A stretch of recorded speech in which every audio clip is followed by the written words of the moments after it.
Alright, guys. Let's begin for the day. Participants are requested to switch on their cameras.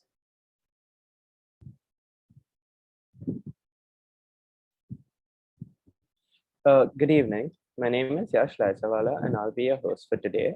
SPIL Mumbai is excited to collaborate with EnviPol to present a certificate workshop on climate governance and the global commons. I would like to welcome all participants who have joined us today. At Students for the Promotion of International Law, a student-run organization based in the Government Law College, Mumbai, we pride ourselves in being change makers, working towards creating awareness and educating students in international law beyond the classroom. To further the same, SPIL, at the outset of each academic year, organizes a string of workshops, idea exchange programs, paper presentations, and debates to orient students with the basics of international law, interpretation of judgments, legal writing, and mooting in international law.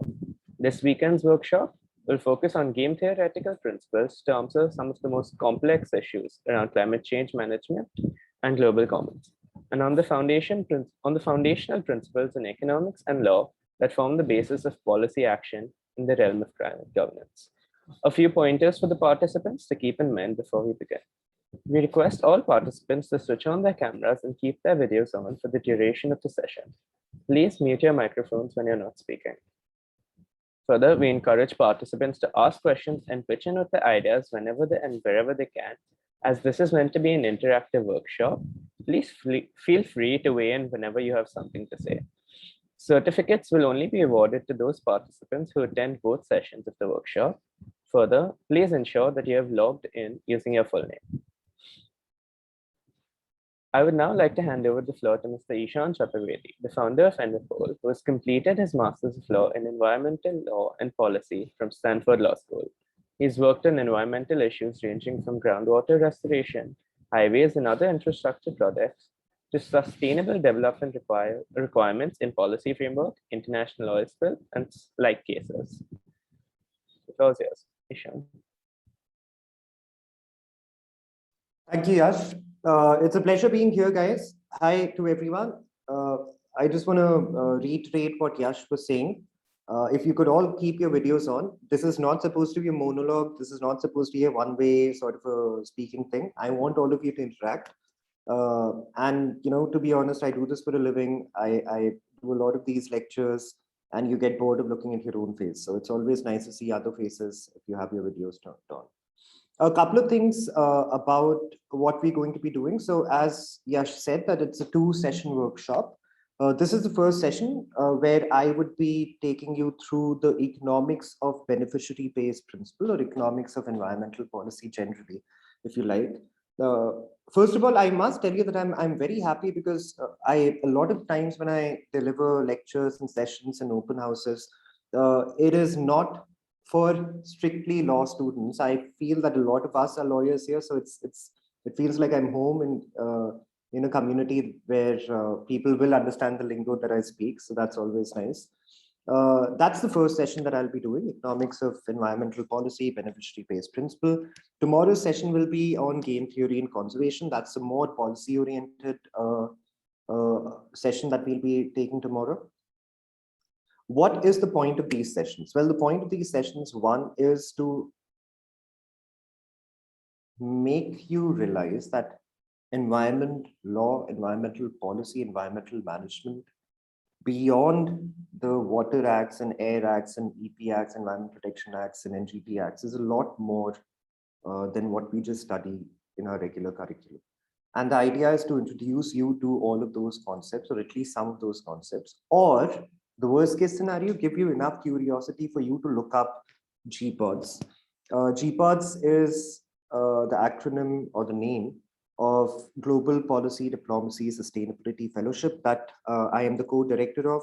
And that's where we have public policy, sustainability, and diplomacy, or international political economy, or international relations, whatever you'd like to address it as, coming together under one roof, and getting you to take academic courses on sustainability, on public policy, on international relations within 3 months of an online fellowship. So that's something that you must check out. I'll also ask my colleague Srishti to play a video about this before we start our lecture. so that you have a basic understanding of what I'm talking about. But since I'm on the topic of GPOTS fellowship, and this is something that's coming from a lawyer who struggled his way to, like all of us, to whatever I have achieved. And I'm probably going to start with sounding very preachy, but as a law student, as a lawyer, we discuss analytical skills, we discussed arguing skills, we discuss drafting skills. One thing we do not discuss enough is networking skills. At least in my time as a law student, we did not care about networking. It was about internships, moods, publications, and getting a good job. At GPOTS, we have about 120 global leaders from 37 different countries coming in as mentors for you to network with. So we have Assistant Secretary Generals, Supreme Court judges from Belgium, from the US. I'm forgetting others, but a bunch of Supreme Court judges. We have members of parliament, CEOs of various private sector organizations, I'm sure some of which you'd know of. And generally thought leaders, environmental leaders, public policy leaders, law leaders, so on and so forth. So that is also a place apart from the academic side of things where we teach about sustainability and public policy and diplomacy.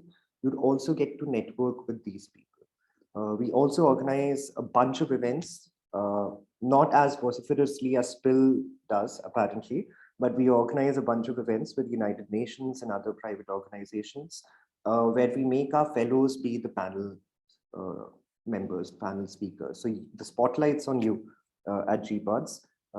And it's a very, very fun thing. We were recently nominated for the UN SDG Impact Awards. We won the Indian Youth Forum's Most Promising Company Award.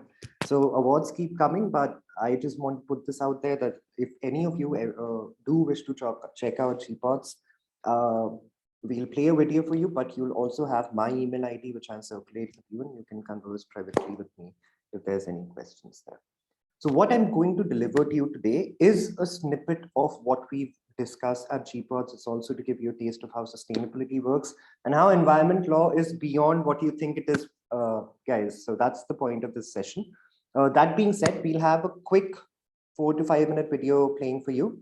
And then I'll discuss what really is environment. And I'll give you a bunch of disclaimers just to make you believe that I am a lawyer. So that being said, over to you, Sushti.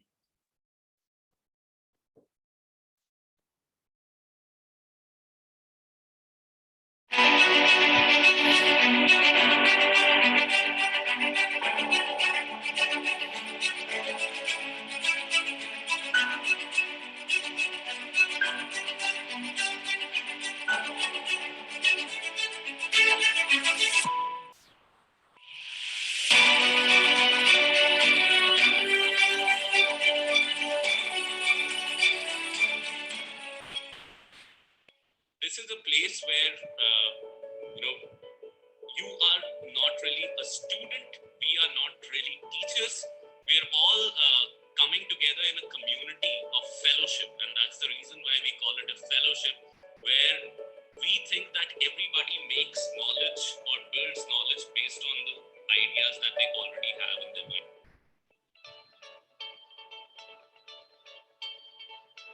Problem is greenhouse gas emissions that affect the temperature of the climate. You have to go back to the basics each time you feel you run into an ambiguous situation. And that's where things like critical thinking and problem solving and root cause problem solving comes in. It's, for example, starts with defining first what the problem is rather than getting into solving the problem.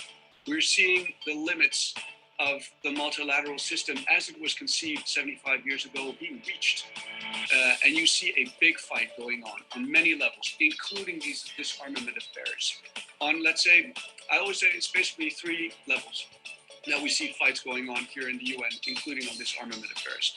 The first is on language, the second is on money, and the third one is on positions. Companies like Microsoft is a good example that have committed even not just to become net zero, but they want to sort of offset their historic emissions as well. So those are incredibly ambitious targets, and that's good. You know, we want that ambition, we want that awareness.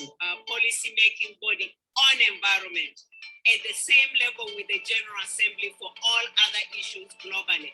But for environment, it established the United Nations Environment Assembly. IOI, or impact on investment. So that's essentially what this, your management really should all be about. You try to maximize the impact on investment. The fact that the G7 came together and pledged an additional 1 billion doses of the COVID vaccine next year on top of the 1 billion that's already been promised.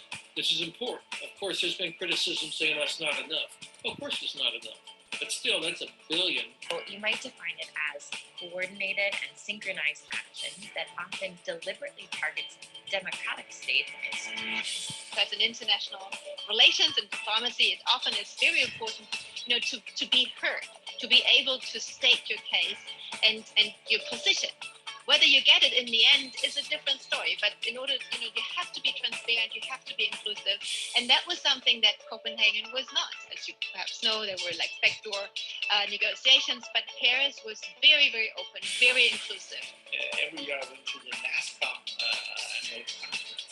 Fantastic. You met people who were thinking out of the line, out of the box. It's not a small box, but a huge box. It shows that Egypt has the capacity to develop a global industry that can service the whole world, the whole corporate world. New technologies are emerging and being developed at the faster pace than ever. So I do think that we are going to need to do a kind of a bigger job than we are doing today in a way to get new kinds of arms control in a broad sense. To work on, to discuss about the role of these. Science of attribution, of being able to say, has changed so much that now you are able to look at the probability of events happening and the link to climate change, the link to fossil fuels. We're seeing incredible things happening in courts these days.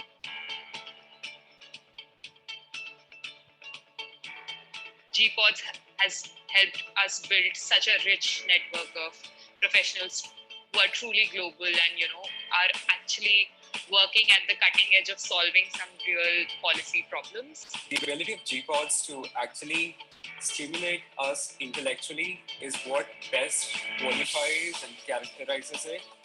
And I feel personally, for me, it has really broadened my horizons.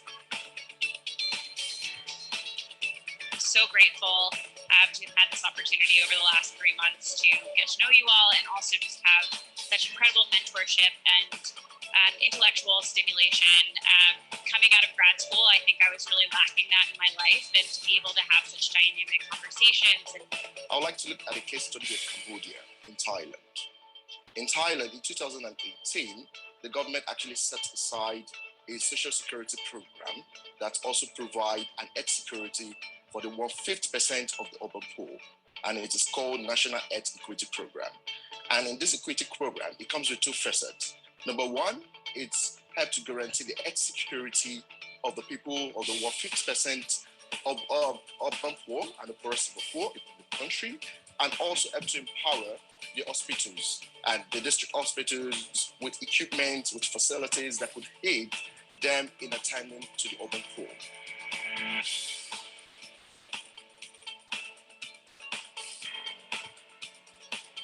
As I said, Venezuelan migrant women, and they are caught in between a situation where their original healthcare system of their home country is not adequate to meet the needs and expectations of COVID-19. So they historically have been migrants to neighboring countries such as Colombia, but because of the restrictions on equal access to healthcare as well as other universal human rights in Colombia, it becomes a precarious situation for these migrant women who are looking for safe jobs, who are trying to avoid gender-based violence, which unfortunately is very frequently occurring over there, on top of not having that healthcare access, and are actually, in most cases, forced to return home to Venezuela. And during this pandemic, it's not good. And generally, it was an amazing experience. because I would say I've come from a totally quantitative background, and this program has given my mind some great wings,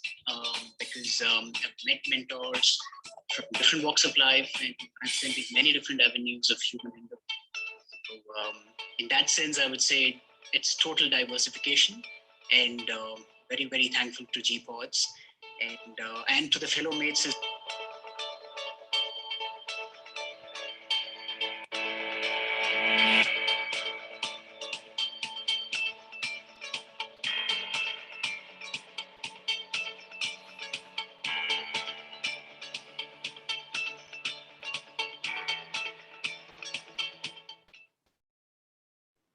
All right, so that's as close to getting know GPods as it gets, apart from, obviously writing to me and asking me about it.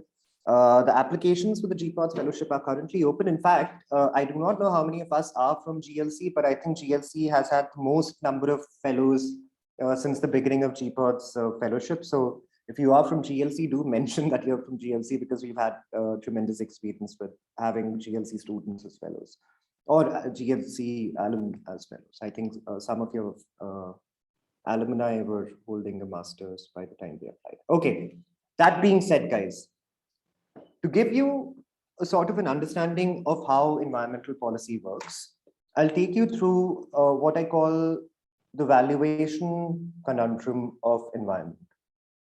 And that is what we'll be discussing today. I also forgot, while the video was being played, I forgot to thank Yash for organizing this. And I think SPIL is doing a tremendous job. Thank you also for the kind introduction. And I'm sure this is one of the many events that we'll be collaborating on in the future. Okay, so let me first begin by giving you a couple of disclaimers, a few of them. There are a couple of suggestions and a few rules. The suggestions are, please do interact. I've said that this is an interactive session. It's not a monologue.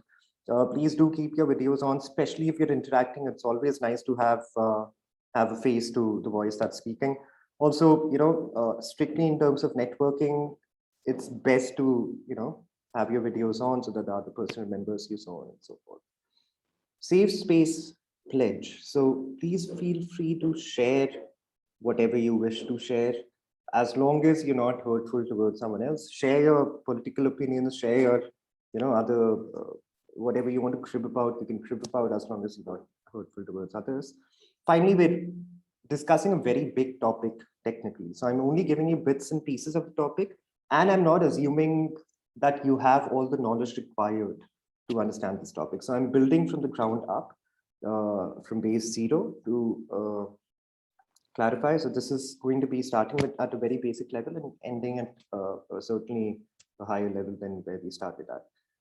Finally, because I'm associated with a bunch of organizations, associations, so on and so forth, so I want to clarify that these are my personal views on how valuation should be done, or any of the comments that I make are only associated with me and not with any of the universities, institutions, organizations that I'm associated with.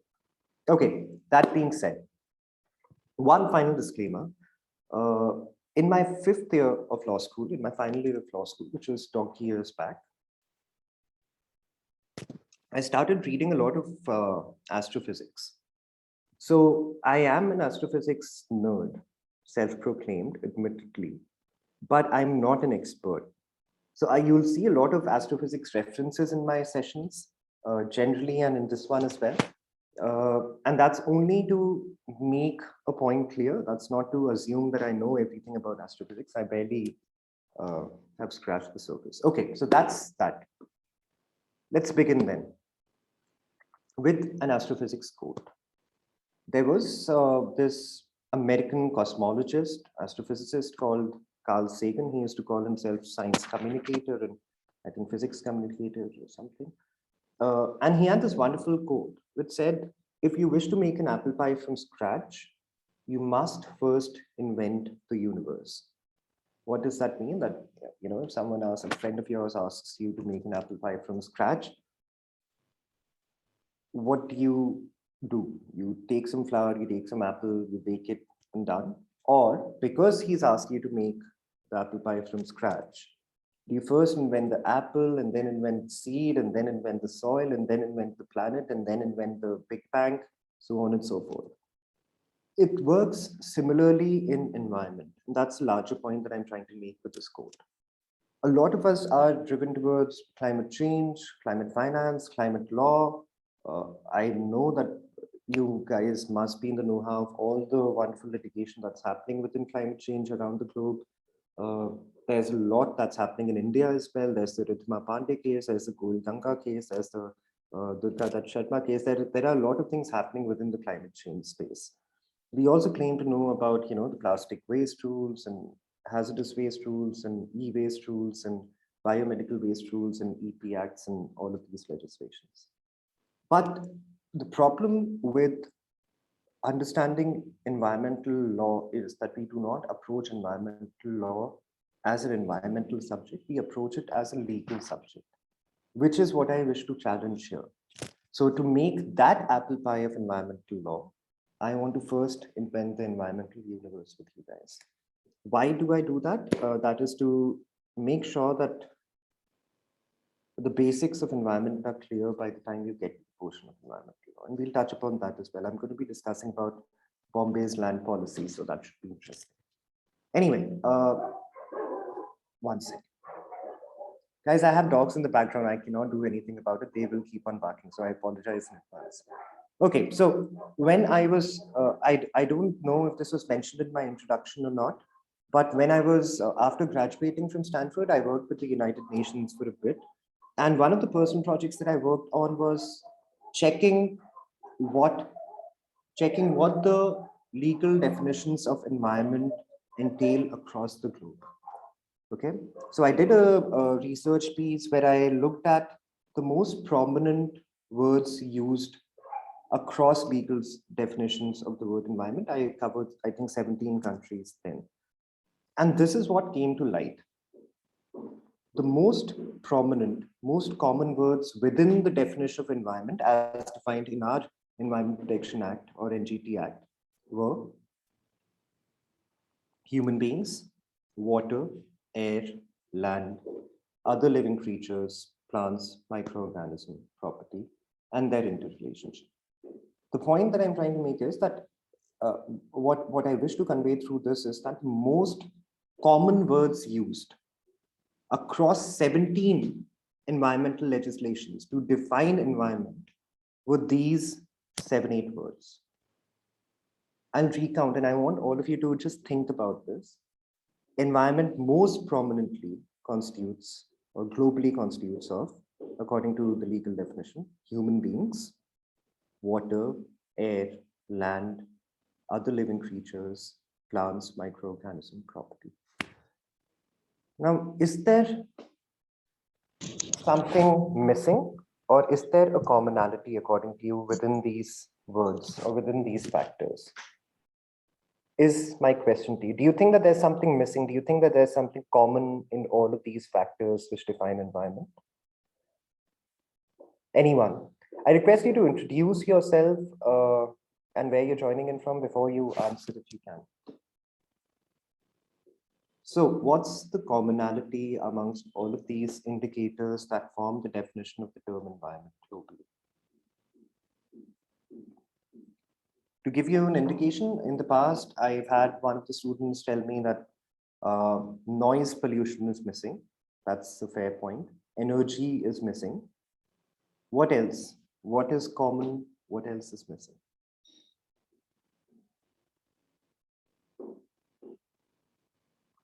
Anyone? Sir, my name is Siddhant. I think, hi sir. Sir, what I think is they are missing a sustainability between environment aspect and the business plans. Okay. That is something. There's an industry input that's missing, and there's a sustainability input that's missing, because this is just threadbare factors what makes up environment, right? Yes, sir. Okay. Okay. That's Siddhant's point. Anyone else? What else is missing? Eeshan, I think in the chat box, one gentleman called Ved Kumar has said soil, and another called Ritik. Yeah, I just checked. Okay. Yeah. So Ved is saying soil is missing, and Ritik is saying space pollution is missing. Yeah. Okay. Fair enough. Is there anyone else? Hi, Aryan. Resource is missing, according to Siddesh. So that's a very good point. Resources and their holistic nature is also missing. Let me not dwell on this too much because we have a lot of ground to cover and barely an hour left. But I will give absolute 100% credit to Ritik, because I think Ritik also made the connect that I am an astrophysics nerd, so I'll probably be going towards space in my answer. But I'll take you to a news report that I saw a few years back in The Sun, the newspaper. And in The Sun, I saw this. It talks about Psyche-16, an asteroid that's between Mars and Jupiter. And that asteroid is supposed to have 8,000 quadrillion pounds worth of metals, precious metals. You're talking gold, you're talking platinum, iron, nickel, diamonds, all of that. Now, the point is that NASA and SpaceX have decided to pay a visit to Psyche-16, and there are also murmurs of them mining Psyche-16 at some point of time for all the precious metals that it has. My question then was, okay, if you want to mine Psyche-16, who or what, on whom and what laws would apply? And the answer is nothing.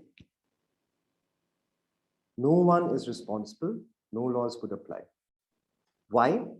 Because mining laws are also predominantly environmental laws. And environment, as you have seen in the definition, does not include anything beyond, and that's the point, anything beyond our perception of what environment is supposed to be. And that's a larger point I'm making, and I'll come to the approaches of environment in a bit. But the definition that constitutes things that constitute environment, water, air, land, other living creatures, plants, are things that you require and I require for our sustenance.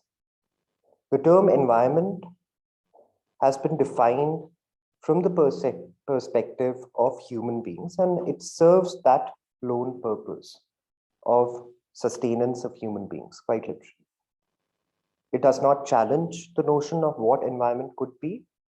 It does not delve into what it should be. Environment is just what you and I require to survive.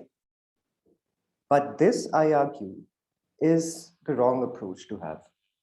And through the GPOTS fellowship and in some of my other lectures, I have discussed, and some of my papers, I have discussed, things have been channelized to serve human purposes throughout environment. In fact, greenwashing is a PR technique that makes you believe the industry is environmental centric. So I have a couple of questions for you. In fact, this whole session is an interactive session, so I have a bunch of questions for you. But to tell you how insignificant human beings are when it comes to the larger environment that we do not define in our legal definitions, I have the first question for you. And the first question is, what, according to you, are the most prominent elements found in the universe? I've put the periodic table on your screen for you to be able to guess. I'm not expecting a right answer here. Let me also clarify. I'm just looking for answers or guesses, which, according to you, are the most, say, 5 most prominent elements, most common elements found in the universe, all of universe. 5 most common elements found in the universe. Hydrogen, that's absolutely right. In fact, the most prominent is hydrogen. Helium, yes. Carbon, oxygen, yes. Which is the 5th one? Carbon, iron isn't one of them, but carbon, hydrogen, helium, oxygen, that's correct. I wish gold and silver was that common weight, but it isn't. Nitrogen, that's correct. Tushar has been able to, Tushar and Shantanu have said nitrogen, that's absolutely correct. So the 5 most common elements in the universe are hydrogen, helium, oxygen, carbon, nitrogen. Okay, helium is an inert gas, let's leave that aside. Okay, so which are the most common elements in the human body? You've seen universe, but which are the most common elements in the human body? Most prominent elements of the human body. Any guesses? Calcium? No. Yes. Carbon is one, hydrogen, oxygen is another. So Abhishek, Janvi have got it. Ritik says hydrogen, oxygen, calcium. Calcium isn't one of them. Okay, so I'll make this easier. Hydrogen, oxygen, carbon, nitrogen. 4 most common elements found in the human body. The larger point that I'm trying to make is that it is no coincidence that the elements that human bodies comprise of and the elements that the universe itself comprises of are exactly the same, or the most prominent elements are exactly the same. The reason is that human beings are only, minuscule part of the universe, and hence to define something that has been here for longer, a lot longer, and will stay here even after we have left this planet, or the planet itself has left itself, is quite full of hubris, is what I would suggest. Why am I discussing this? In fact, let me ask you another question before I discuss that. Because some of you might say that, listen, I get your point that universe and human beings are similar and they're made out of similar materials, and human beings are insignificant when it comes to the larger universe and so on and so forth, and hence environment should have a larger definition. But how does it matter? Well, it matters because of this question that I'm putting to you. If this football field that you see on your screen, if this is the timeline of the universe, okay, on the x-axis, starting here, Big Bang, and up till here, when do you think human beings came into existence? Would it be the D on the left, the penalty box on the left, the midline, the right penalty box, the D?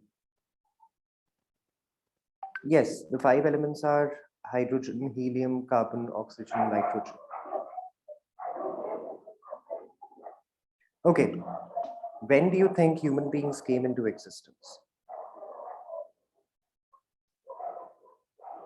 If this were on the left penalty box, is what Ritik is saying. So if this is where universe started, and this is where we are now, Ritik says that this is where human beings came into existence. What else?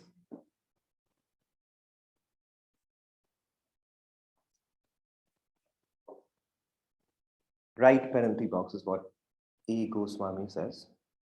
Right side of the penalty box, okay. Any other guesses? If the football field is the timeline of the universe? Okay. So this comes as a surprise to a lot of people. Right goalpost, Nikunj says. Okay. So that's absolutely correct, Nikunj. This comes as a surprise, as I was saying, to a lot of people. But if this is the timeline of the universe, and this is where we are today, then human beings came into existence equivalent to the thickness of a blade of grass. The last blade of grass, the thickness of it is when human beings came into existence. Now, let me tell you something. I'm not talking about the width of a blade of grass. I'm talking about thickness. The width of a blade of grass is around 1/16 of an inch. The thickness of a blade of grass is a lot lesser.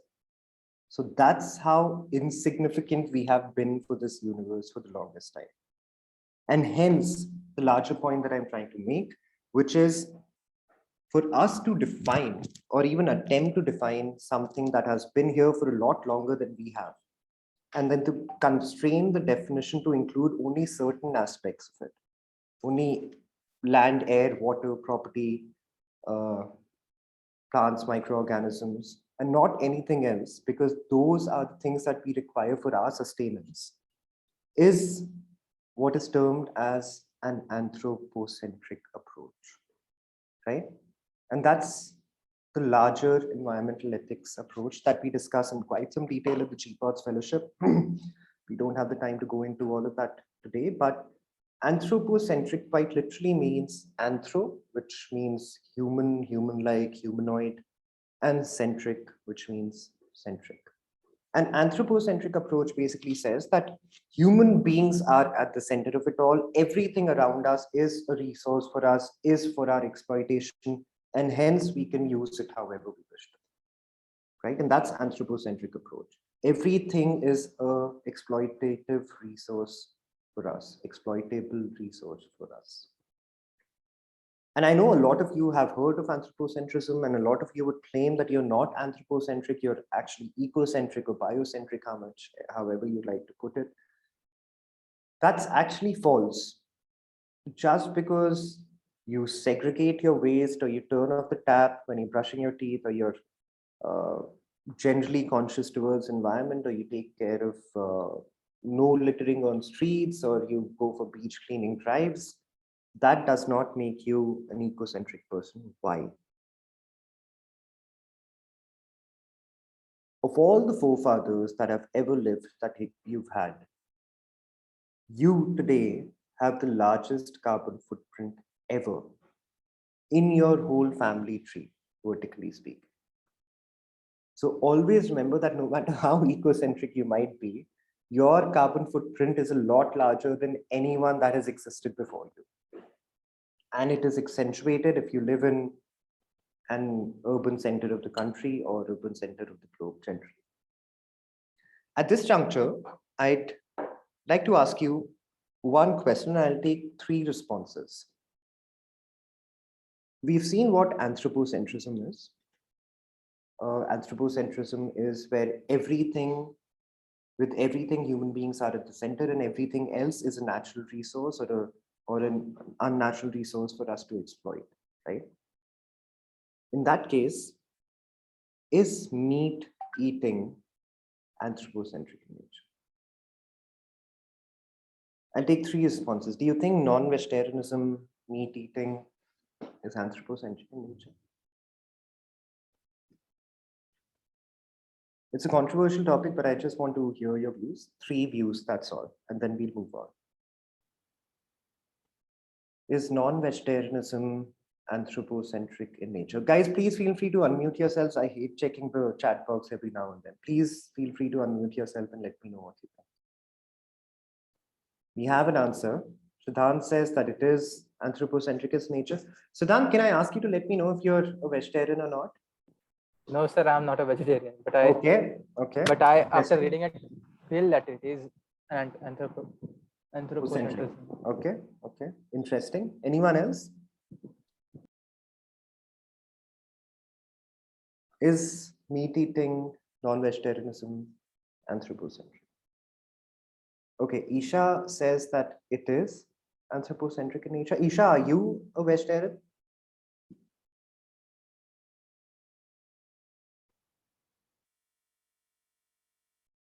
Okay, not purely vegetarian, very grey.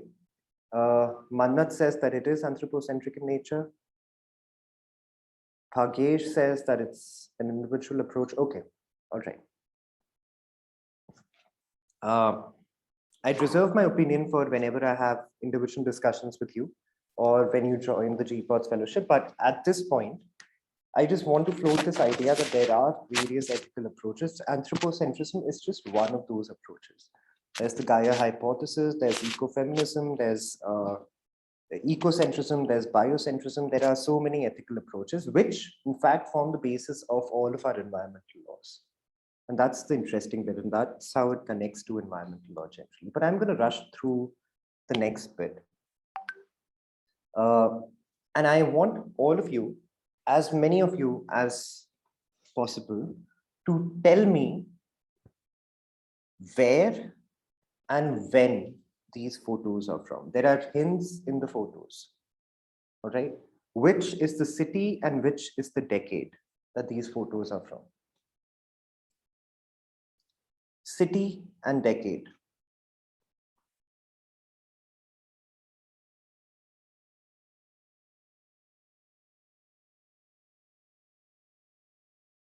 Any guesses?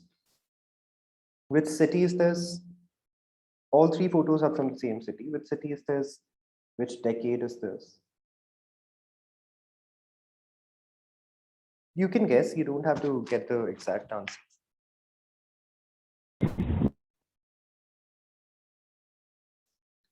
Anyone? Okay. Panama is what Tushar is saying. Ved Kumar is saying 1980s. 80s, no, that's not the decade. And that's not the city either. What is the city? Shubham says LA, that's absolutely correct. It is LA, not the 50s. So we're looking for the decade now. It is LA, as Shubham said. What decade could it be?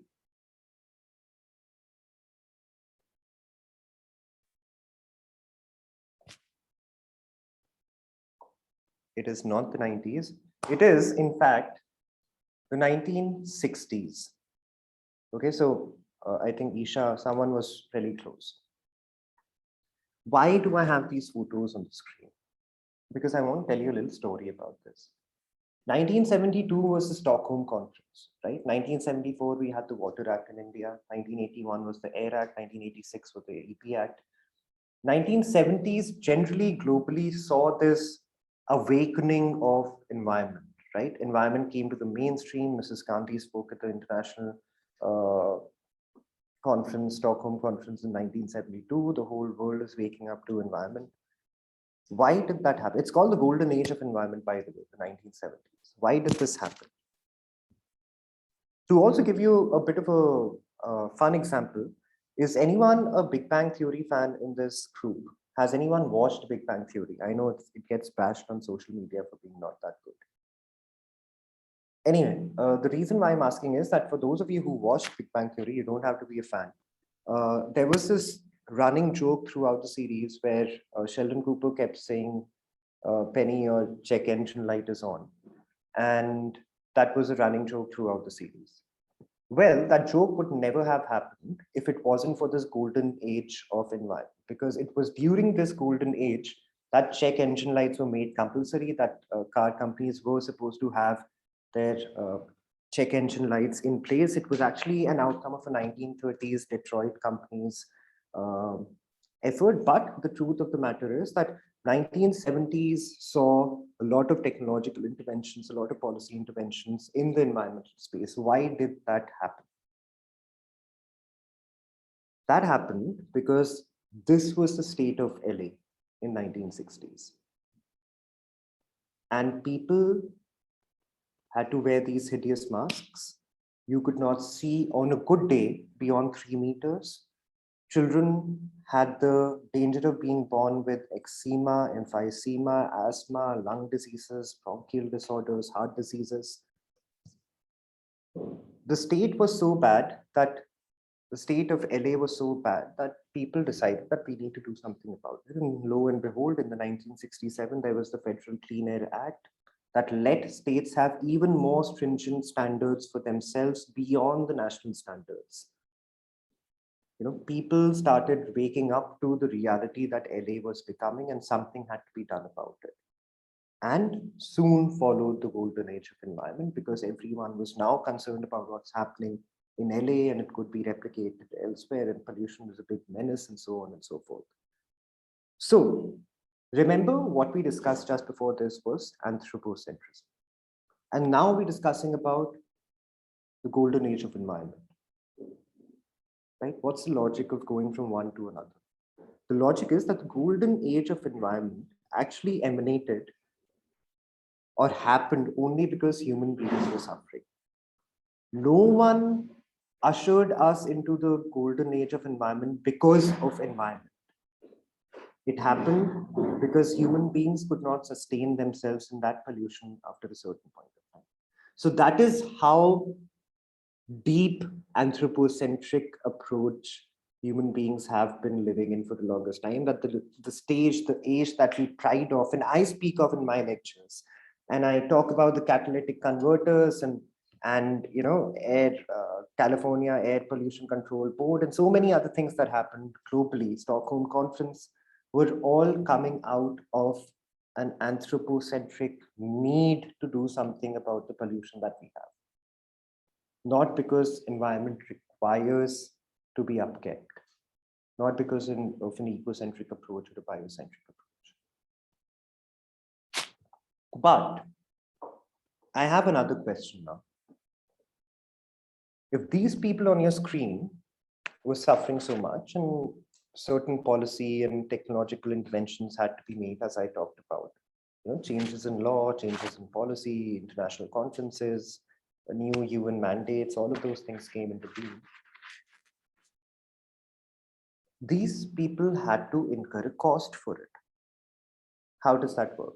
So these people are living as they are, and suddenly the government says that, listen, no, you need to make your industry a zero liquid discharge industry. If you do not make it, you have to pay a fine of $500 per annum, whatever, hypothetically. Right? So every society which goes through a process of legal or policy formulation, revolution, whatever you'd like to call it, bears a certain cost. So these people had to bear that cost because now they had to take consents from various boards, and they had to have catalytic converters or electrolytic converters installed in their cars, and tailpipe emission standards were now to be adhered to. So they had to dispose of their cars up to a certain point. They bore a lot of cost for all of these environmental friendly policies and laws that gave it to be. The question that I want to put to you is, yes, they paid the cost, but who contributed to that cost? Was the pollution an outcome of only these people on your screens? Was the smog situation of LA in 1960s the doing of only that people, only that generation? And the answer is no, exactly. If it wasn't a generation living through 60s, 70s that was to be paying for their lives, smog, then should they have paid for it, right? If they hadn't caused it, they haven't caused it, should they have paid for its cleanup? And that's one of the biggest challenges of international environmental law, international environmental relations. Who caused it? Who has to pay for it? And if you don't believe me, listen to the people who make these laws. Principle 7 of the Rio Declaration talks about common but differentiated responsibility. Some of you might have heard of it. It talks about what is now termed as the beneficiary pays principle. So a person who has benefited from the exploitation of natural resources caused by the forefathers of that person will have to pay me or you, anyone who has not benefited, anyone whose forefathers have not exploited, to help the environment, to help climate action, whatever we face it. And there are two elements to it. So there's culpability of certain countries who had caused the pollution, you know, people who were rushing towards industrialization 300 years back, there's culpability there. But also because they rushed and they did get industrialized, they also command financial resources. And hence, certain countries should pay the global south certain monies or technologies or resources to make a just transition towards a zero carbon future. That's basically beneficiary pays in a nutshell. But as like everything law, there's a lot of philosophical debate that goes on in this, that is it okay to wait? So polluter pays principle is future looking, forward looking, beneficiary pays principle is backward looking. Like most things law, there is a lot of debate that goes on whether beneficiary pays principle is the right approach to have, whether CBDR is the right approach to have. And there are two major views. One is a conservative view, saying that, listen, you are benefit. Let me take an example. I see Shreya on the screen here.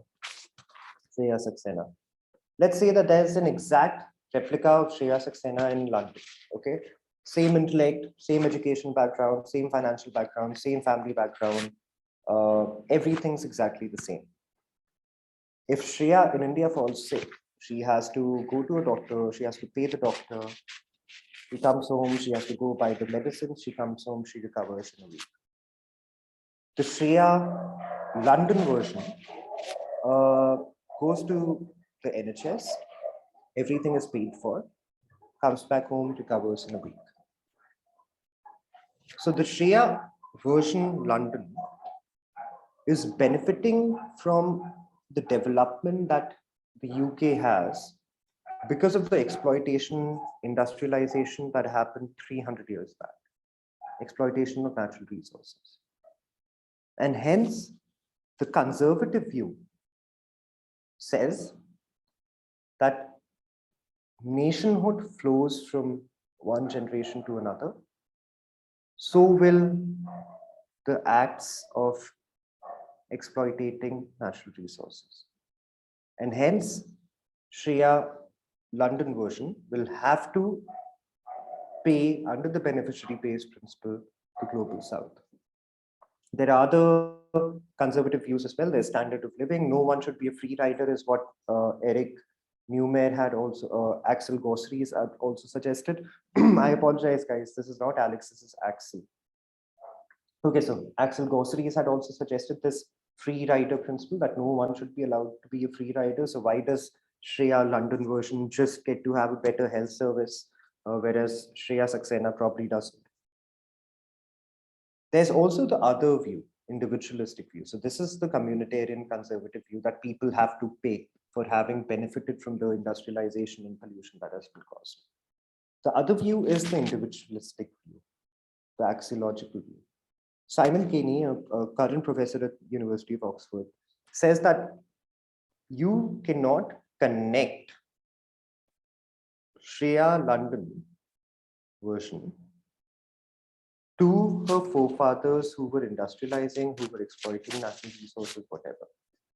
Shreya London version had no connect, had no control over their actions. And hence, how can you hold her responsible for something that she hasn't done? Her forefathers might have, her ancestors might have, but Shreya London had absolutely no control. So please do not hold her accountable. And that's an individualistic view. So beneficiary pays principle should not apply, according to Simon Caney. And Edmund Burke, Eric Newmare, Axel Gosseries all say that it should be applied. Over the past, I think 5 to 7 years, there are a lot more individualistic views in terms of academics than communitarian views. But I want to give you a bit of a thought experiment. Why the hell should you care about this, right? Best case scenario would be you get some money from the developed world, from the global north. Worst case scenario, you don't. Okay, how does it change things? How it changes things is with your carbon footprint today, as I mentioned earlier, your future generations are going to be blaming you for the kind of pollution you did. So the whole thing reverses. From the beneficiary, you actually become the polluter. And that's why you need to be mindful of these things. But, you know, I understand that this is majorly law students and I want to talk about law more.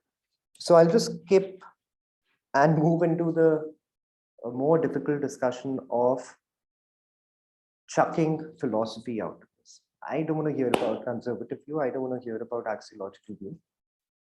Let's talk about what stops global north from paying to global south natural resources, financial resources, technological resources, so on and so forth.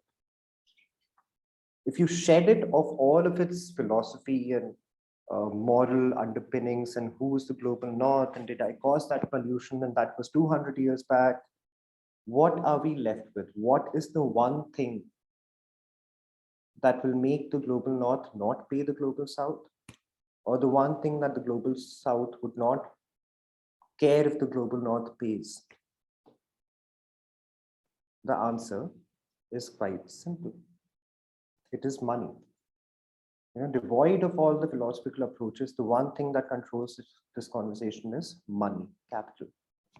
And that's where we move into the more important question of why do we have glass skyscrapers? At this point, I must also tell you that you think that I'm discussing something completely disconnected, and that's not it. I am very, very much still on the concept of valuation and economics of environmental policy, but I want to make a larger point here. And while doing so, I want to finish this in the next half an hour. So if you have any comments, please do speak whenever you can. I love glass skyscrapers. I was working with the United Nations in New York, and I used to love the fact that, off my terrace, I could see all of these wonderful glass skyscrapers of Manhattan. And I love, whenever I travel to London, I love looking at this building and this building and so many of these buildings. I'll talk about this one. This is the Bullet building. It's also featured in Sherlock, if any of you are fans. This is a London building called the Walkie Talkie. And believe it or not, it was the most expensive piece of real estate at one point of time. If any of you are following the India-England test series, this building is featured quite a lot in their aerial shots as well. So I was telling you how I was, fascinated by glass skyscrapers. I used to think that Singapore and Manhattan skylines are so beautiful to look at, and they are so aesthetically pleasing and everything. And then I saw a news article. This very walkie-talkie building, this one on the left of your screen, it's called the walkie-talkie building. There was a Jaguar XJ parked right in front of it. And the amount of heat it reflected on the car melted that car partially. And that got me thinking that glass skyscrapers, like any other glass building, have this thing called a greenhouse effect, right? What's a greenhouse effect? You have a glass structure, and in winters, you grow your plants inside because all the heat is trapped inside the house. So in winters, your plants have enough heat. Now imagine that a glass skyscraper is radiating enough heat, reflecting enough heat to melt a Jaguar XJ. Imagine how much heat would it be trapping inside.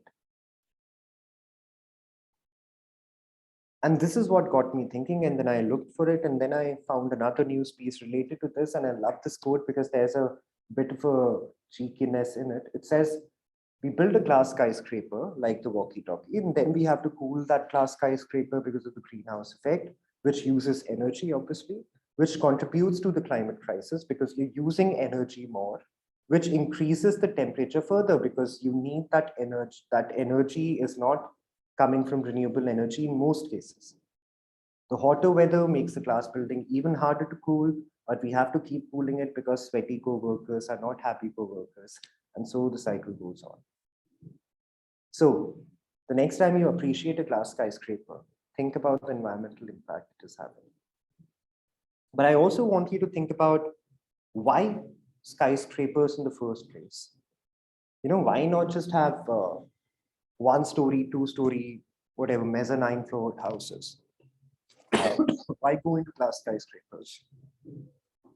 Well, if you have read The Sapiens by Yuval Noah Harari, I do not have to go through all of this, but if you haven't, it's a very simple equation. You have, guys, I have no idea what is happening today. Earlier, there were the dogs barking, and now we have some procession outside my house. Anyway, human beings gather at a certain place for their subsistence, and as the density increases, people can devote more time for employment. That leads to congregation, that leads to more opportunities. And because everyone wants to flock to this one place where you get employment, the population density keeps on increasing because there's a limited amount of land available and the valuation keeps increasing. And eventually what you do is you build one house over another house over another house so that everyone gets a place to stay, right?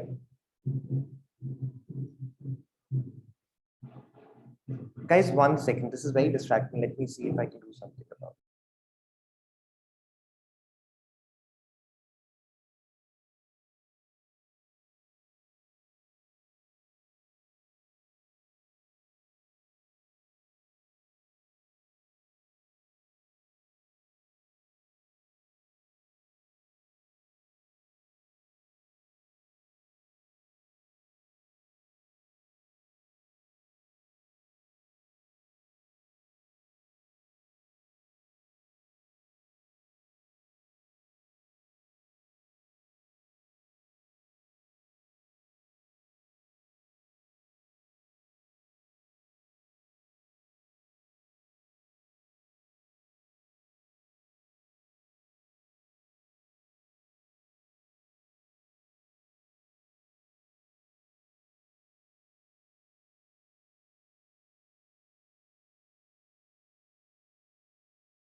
Okay, guys, I do apologize for that. Okay, so as I was saying, so it's a clear case of demand and supply, guys. There's a scarcity of land, but there are multiple employment opportunities. So everyone wants to come to the city or town or village, and hence scarcity of land, a lot of demand, which means that your valuation of houses, properties will go up. And this is where I want to discuss a little about FAR, FSI, that sort of a concept. Over here, since because a lot of us are law students, what is FSI? Would anyone want to explain it to me? If anyone has worked with a land lawyer or on land laws generally, or planning laws. Anyone?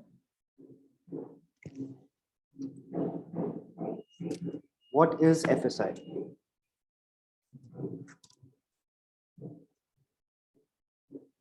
Okay, let me explain it to you. Say this is the plot of land that I own, okay, this much. Let's call it floor space index, that's correct. So Shantanu has answered this basically, guys. I just realized he says basically how many floors can be built. That's a simple way to look at it. I'll just quickly explain this to you. Say this is the plot of land that you own, okay? And this is 10 square meters of land. If the FSI of your region, of your municipal region is 1, then you'll have 10 square meters into 1 as your built up area. So you can have another 10 square meters built up on your land depending on what your floor space index is. Similarly, if your floor space index is 5, then you'll have 10 square meters of land into 5 as the total built up area that you can construct. And that's FSI in a nutshell. It works like this. So if your floor space index is 2 and you have 10 square meters area, so you can have 2 floors of 10 square meters each, or you can have floors, 4 floors of 5 square meters each. You can have 8 floors of 25 square meters each, depending on however you wish to do it. So that's what FSI is. And this is where I want to ask all of you to think of this problem like a lawyer. FSI of Indian cities is excruciatingly low. And there's a reason behind it. I do not have the time to discuss the reasons, but feel free to register yourselves to the GPOTS fellowship, and I'll discuss all of these things in more detail there. I'll also request Srishti to post about the details of the fellowship so that you don't have to look it up. So let's say that, yeah, let's look at the FSI of various Indian cities. And I don't want to answer this question right now. It'll become clearer as we come to the end of this presentation. The FSI of Ahmedabad is 1.2, which means that 10 square meters of land, you can build 12 square meters of built up area on top. For Bangalore, it's 1.75 to 3.35. For Chennai, it's 1.5. For Delhi, it's 1.2 to 3.5. Gurgaon is around 1.45. I want all of you to focus on the island city of Mumbai. Okay, the island city, the South Bombay portion, the fort and your Colaba and all of those have an FSI of 1.33.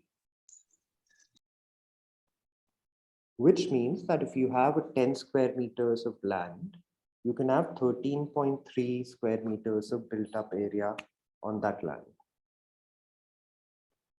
Now, correct, that's base FSI. If you want to compare, I think all of us would agree that Bombay is one of the major metros of the world. Let's compare Bombay and its island city FSI with other major metros of the world.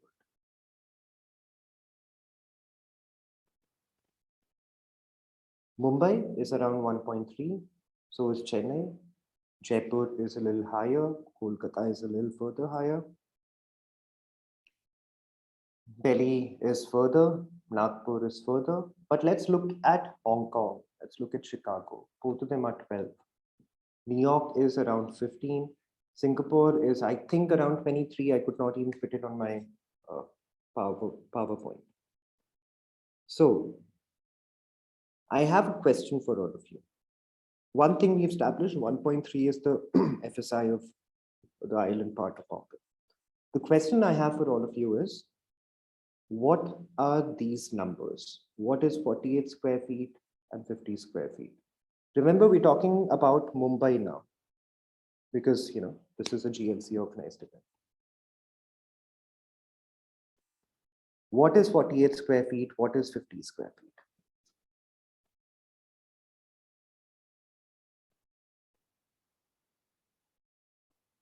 Anyone?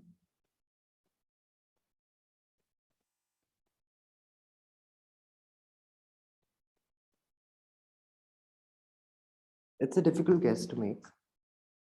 48 square feet is the average space available per person in Mumbai. 48 square feet. To give you an example, 7 feet, a room that's 7 feet by 7 feet is 49 square feet. So you have less than that available per person in Mumbai. What is 50 square feet then? 50 square feet is the average floor space of a prison cell in the US. So 48 square feet is the average floor space per person in Mumbai. Average floor space of a prison cell in the US is 50 square feet. What happens when the space is so limited and you still have your employment in Mumbai? What happens when people are not able to afford housing in Mumbai? Rents go up, obviously, because limited space, a lot of demand. People go to slums. People cannot afford staying in the main city, so they go to slums, they establish slums. For those of you, for some of us who do not want to stay in slums, we go to suburbs, right? We go to Thane, we go to Palghar, we go to other places. Some would say Pune, but we go to suburbs. So the suburban sprawl increases. What happens when you're staying in suburbs and you have to go to and fro from the main city to the suburbs every day? You require transportation, right? Otherwise, how will you commute? All these three things have major environmental impacts. Slums have environmental impacts. Suburban sprawl has environmental impacts. Transportation has environmental impacts. So something as disconnected as the FSI policy in your development plan, in your master plan, has major environmental impacts on life around you, on you. And through a couple of case studies, I'll establish how.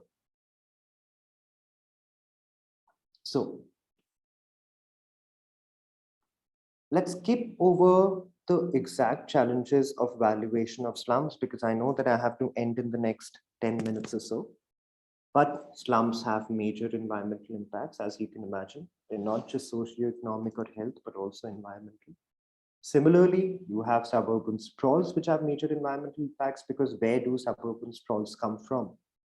They come from land that was otherwise not being used for the suburbs.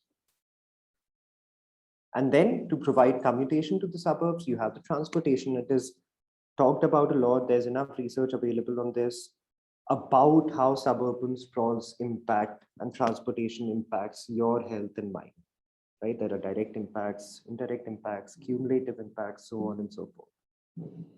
But as I said, I'm running against time. So I just tell you that begrudgingly, you might do a cost benefit analysis.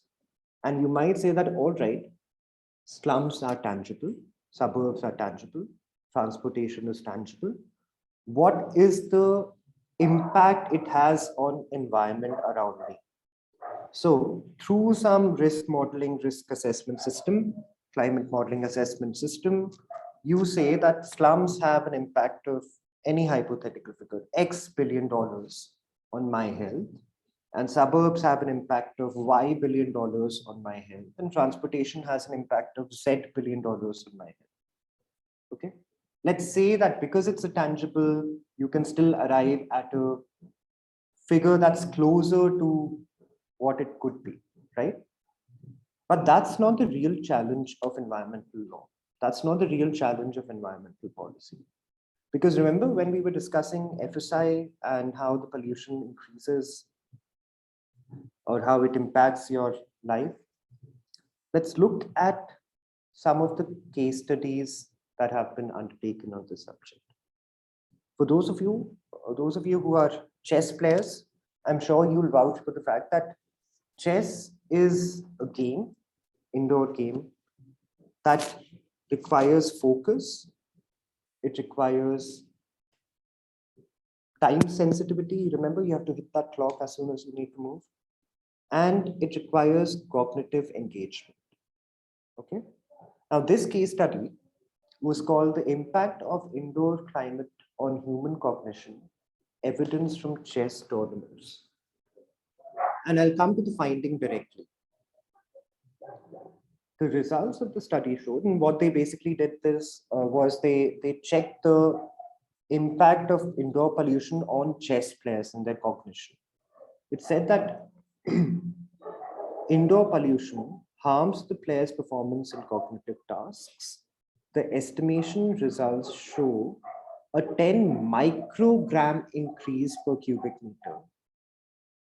10 microgram increase per cubic meter. Increases in the PM 2.5 levels results in 1.5 percentage point increase in the probability of a player making a meaningful error with 10% larger errors. So a 10 microgram increase in PM 2.5 results in almost 10% larger errors for chess players. And here you might say that, listen, I don't care about chess. You're a nerd. I'm not a nerd. I believe in outdoor sports. And for all of you who are saying that, I have another case study for you. This is a study that was conducted on baseball umpires. Okay, so we had the indoor case study, and now I'm taking you through the outdoor case study. The name of the study, Air Quality and Air Quantity, Pollution and Performance in a High-Skilled Quality-Focused Occupation. What happens here? The study was undertaken. It's a brilliant study, guys. Please do have a look at all of these studies. These links are in the presentation. It found that a 1 parts per million increase in a 3-hour carbon monoxide window causes an 11.5 increase in the propensity of umpires to make incorrect calls. 1 parts per million increase in a 3-hour carbon monoxide window leads to 11.5% increase to make errors, and 10 microgram in a 12-hour window of PM 2.5 causes almost a 3% increase. So the FSI laws in your vicinity that cause you to keep your built-up area low, but also might cause you to have slums, to have suburbs, to have transportation. Those FSI laws are also having, which obviously each of those three things, and I haven't covered all of the things that they cause, but slums, suburbs, transportation, all of them have an environmental impact, all of them have pollution and such things. All of them have an environmental impact, and those environmental impacts can still be valued. What cannot be valued is the intangible impacts that happen on us. So we saw the indoor pollution example, we saw the outdoor pollution example, and you might still say that I'm neither a chess player nor a baseball umpire, so why does it matter to me? What are the two common things between a chess player and a baseball umpire? What are the common things? Focus, cognitive engagement, time sensitivity, right? A baseball umpire has to be time sensitive, cognitively engaged, focused. So is a chess player. Now, if these are the three attributes of a chess player and a baseball umpire, extrapolated to other professions, what are the other professions that include cognitive engagement, time sensitivity, focus?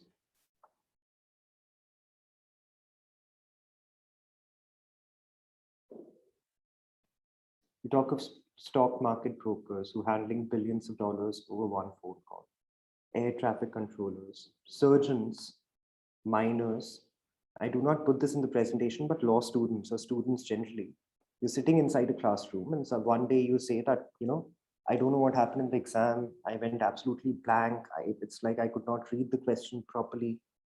All of that could be happening because of the indoor air pollution. As you have seen through the case studies, it causes you to make higher percentage points of errors, larger mistakes, concentration dims. All of those things happen because of indoor air pollution, which could very well be in the city of Mumbai because of the low FSI, because that has caused slums to come up, suburbs to come up, transportation, so many other environmental impacts that have an effect on human cognition. But let's talk about valuation again, because we're all lawyers here. I want to give you an example. Say a surgeon is operating on the OT, operation table. And that surgeon says that I'm in absolutely perfectly good spirits, let's do this operation. He makes an error. He makes an error because the indoor air pollution is such that it would increase his chances of making an error. The patient sues the surgeon for medical negligence. The code says 20 lakhs is what the surgeon has to pay to the patient. Now, specifically and absolutely on the surgeon's skills, this error would not have happened. This error happened because of the impact of indoor air pollution on the surgeon's abilities to cognitive engagement, to time sensitivity, to focus, whichever it would be. So now can the surgeon say that all of this is happening because of the FSI policy of my local government, and hence I should not be the one made to pay for medical negligence? It was actually they were the ones who were liable for this error that was caused by me due to their actions. See what's happening because of one policy that seems tangentially related to environment, if at all, which has major environmental impacts, but it affects the life of people who are not directly related to that policy, like the FSI policy in this case. And that is a valuation challenge that we need to think So as lawyers or as for future policymakers, always remember that environment, sustainability, law and policy is not devoid of every other aspect of environmental, every other aspect of policy making or law. And that is why you'll see now in ministries and private sector organizations, every company, every ministry has an environmental division. Anyway, so I hope that's food for thought enough for all of you. Now we discussed all of these things in quite some detail. I'm happy to address any questions. We have about 3 minutes remaining. I'm also happy to put in my email ID and you guys could reach out to me directly and discuss whatever we wish to discuss separately. I hope this was enjoyable, guys. I do not know if it's everyone's cup of tea, but I hope that you are curious enough to know more about environment, environment policy, environmental law, sustainability, all of those things. So I think Siddesh has a comment. Isn't it true that most slums in the world came up on land allocated for public housing or public development projects where within urban limits or fallow lands on the outskirts? I know so much is true for Mumbai and Thane. We are about to implement the perfected systems. FSI se shuru hota hai slum projects mein in the Mumbai city that you choose to point out. A to D class buildings, worldly BDD ka FSI kitna kiya? Okay. Maybe we can have a separate conversation about this, Siddesh. We are bound by time, so I would request all of you to feel free to reach out to me. Calculations hai. Sorry? Calculations were on base FSI and I had a lot of disturbance in the background. Otherwise, I would have loved to engage you on this conversation. Okay. This is where I dabble. I would please send you a mail. Yes, I'm happy to. I'm happy to discuss this. This is one of my favorite topics. So I love to have views from other parts. And Siddesh, I hope that we can continue this conversation, as I would invite all of you to have a conversation about any of the things that we have considered today. Thank you, Yash and the SPIL team for organizing this. We have another session tomorrow, and I hope you guys are in attendance tomorrow. And again, please feel free to reach out to me. You have the GPOTS website to check out if you need anything. Happy to clarify anything. Eeshan, if you could just, someone has asked in the comment section for a link to the chess study. Yes, of course. Yash, is it okay if I send it to you and you could send it to Tushar? Definitely. I'll do that. Okay. Yeah. Okay. Thank you, guys. Thank you, Yash. See you soon, hopefully. And I wish to keep engaging with all of you. And again, SPIL, thank you for organizing this. And I think you guys are doing a tremendous job. Please keep on at it with the same rigor, and see you guys. Thank you. I'd like to thank you, Eeshan, for an extremely engaging session today. And it's safe to say that we'll all be taking home a lot to think about. Participants, we look forward to an exciting session tomorrow. Please join in again by 4. And we look forward to seeing you tomorrow. Thank you.